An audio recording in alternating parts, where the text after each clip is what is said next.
Dobar dan, od sada za vrijeme odmora djeca će dobivati lopte u parovima. I to dječje plave balune, a djevojčice crvene balune. Treći razred, danas je na vama da podijelite crvene i plave balune djevojčicama i dječacima.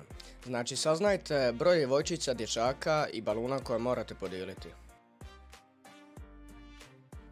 Amo ovako, ja ću prebrojati dječake, ti prebroj djevojčice i onda ćemo svaki broj podijeliti s 2. Da, odlična ideja. Bog, mogu li vam pomoći da saznate broj potrebnih baluna lakše? Zanima nas vaša ideja. Jeste nas čuli? Moja ideja je izračunati pomoću grafičke metode u samo 3 jednostavna koraka. I trebate znati da dobro čujem jer imam slušni aparatić koji mi pomaže. Prvo, znamo ukupan broj dječaka i djevojčica, 70. Ne znamo koliko ima dječaka, niti koliko djevojčica. Znamo da je djevojčica 6 puta više od dječaka, znači imamo zbroj i odnos između broja dječaka i djevojčica. Broj dječaka B predstavljen je sa segmentom, broj djevojčica G predstavljen je sa 6 segmenata koji su jednaki prvome.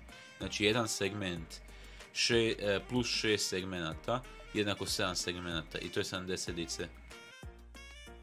Ako 7 segmenata predstavlja 70 dice, tada jedan segment predstavlja 70 dijeljeno 7, to je 10 djece.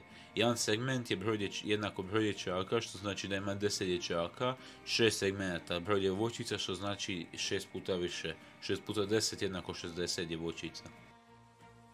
Podjela baluna, 10 dječaci dijeljeno 2 jednako 5 baluna.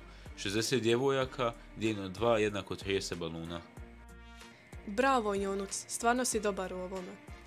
Hvala i hej, bi li ti smetalo da se pridružim tijekom pauze? Apsolutno ne. Voljeli bismo da se igraš s nama. Vaš timski duh i inteligencija pomogli su nam da ispunimo zahtjev ravnatelja. Nadam se da ćemo ostati dobri prijatelji.